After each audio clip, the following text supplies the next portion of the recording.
Before long, Cavern Hole was empty. Salome and Samuel seated themselves, and Friar Jerome heaped 2 plates with excellent food, which I will not describe for fear of annoying the Abbess. Salome accepted her dish, and remembered to say, "Thank you." Samuel accepted his as well, though it was obvious that he had no desire to eat, despite the fact that his stomach had been empty for hours now. "Wait a moment, Missy," the Abbess snapped just as Salome picked up her fork. "You must say grace before you begin eating." Salome blinked, bemused. "The grace?" Samuel closed his eyes, determined not to lose patience before the eyes of the woodlanders. "Ah, the grace, Salome. The prayer you say before you eat. I taught you one. Do you remember it?" Salome gave a self-acquitting shrug. "Oh, that. It was a pretty sounding piece, but how was I to know I should remember it? You taught it to me 7 seasons ago." Abbess Elinor's eyes widened, and Samuel cringed. Had it been that long ago? 7 seasons ago? What sort of upbringing have you received, Missy? Do you know who God is? "Of course I know who God is." Salome retorted, indignant. "I ain't so green." The Abbess pursed her lips, for the 3rd time since the ferret's arrival. "No, Missy, you are not green. The earth, which God spread out before you, is green. The trees in heaven, which awaits the good creatures, are green. That salad which you are preparing to tear into is green." Salome glanced down at her plate. "How could you neglect to thank him before you eat what he has provided for you?" Salome shrugged again. "Always figured I was showing how thankful I was for the food when I ate it all, Miss Elinor. I mean, Mother Abbess, Mom." Samuel slumped forward and rested his head on the edge of the table. Abbess Elinor rose. "Eat quickly, then. I must find Sister Jane, our recorder. You are an ignorant, unfortunate young creature, and something must be done about this immediately. Master Samuel, when you have finished, please assist Friar Jerome in the kitchens. A good Redwaller must always be of assistance to his fellow abbey creatures." With that, she marched out of Cavern Hole. When the Abbess was gone, the friar looked up from the dishes that he was gathering. He smiled at the guests. "Learn your prayers, mind your manners, and eat a little, and you and the Abbess will get along just fine. How old are you, Miss Salome?" Salome polished off a wedge of nut bread. She hesitated at first, but in the end, she returned the smile. "About 12 seasons, Friar, or 13 seasons at the most." Friar Jerome shook his head in disapproval. "About 12 seasons, Friar, or 13 seasons at the most. Every young creature should know his or her age. There ain't no excuse for you. Me, I'm growing so old and fat that there's just no use trying to keep track of the seasons. You, Master Samuel, stop slouching and sit up straight. Now, how old is your sister?" Samuel obeyed, smiling now in spite of himself. "Salome's 12 seasons old now, sir. 13 in autumn." Friar Jerome came over to refill Salome's plate. "Oh, she eats like a creature of 13 seasons, to be certain.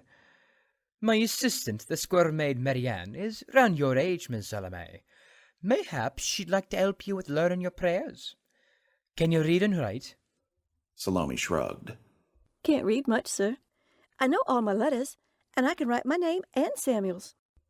A flicker of sympathy crossed the hedgehog friar's face, but he erased it quickly.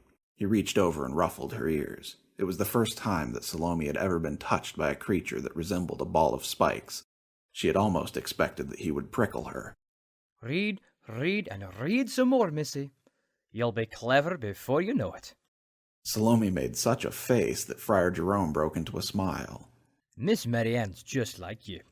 A sharp little creature, but the elders had to all but shackle her to an abbey school bench to get her to learn basic reading, writing, and figuring. After that, she came to the kitchens to assist me. I suppose all young beasts are alike wherever you find them." He began to load the dishes into a trolley. "Don't toy with those victuals, Master Samuel. Finish eating and come help me up in the kitchen quarters."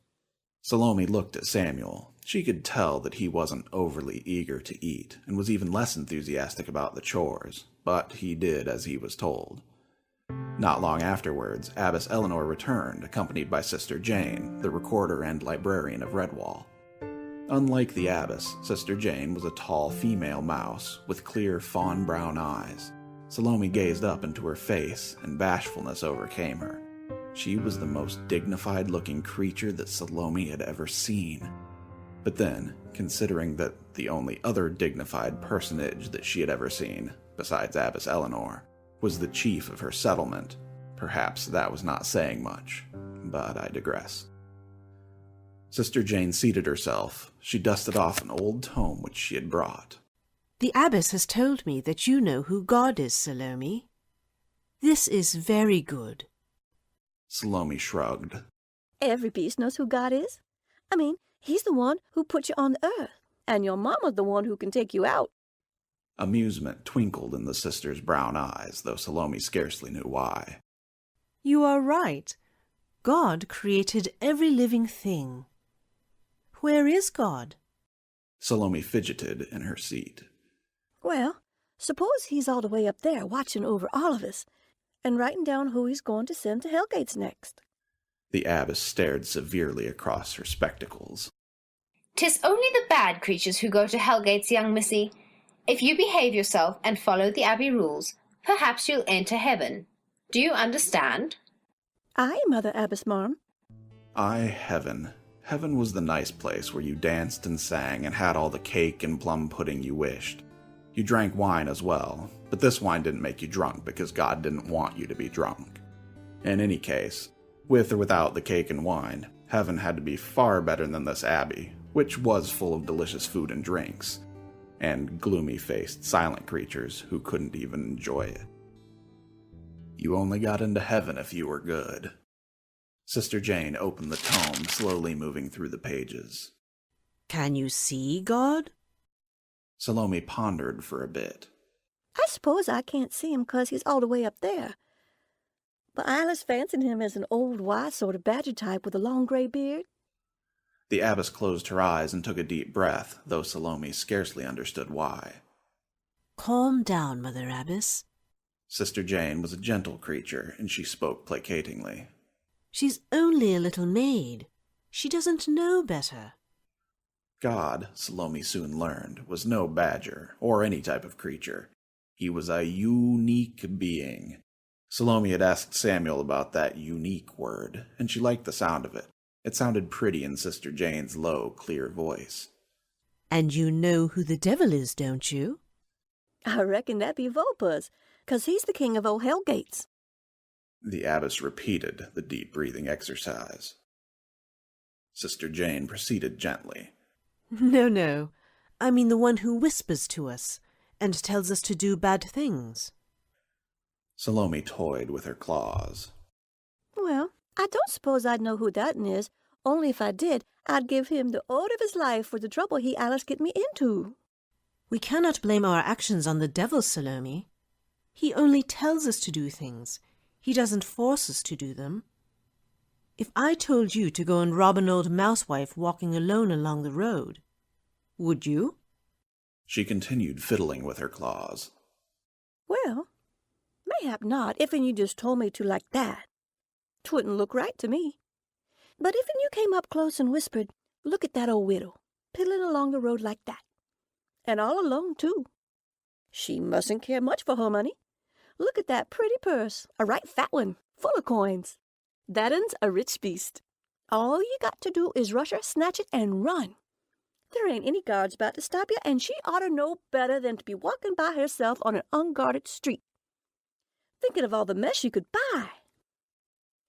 If it were like that, marm, if it were like that, I reckon I'd have a right hard time refusing. At last, the abbess rose from her seat. I cannot tolerate this impudence any longer.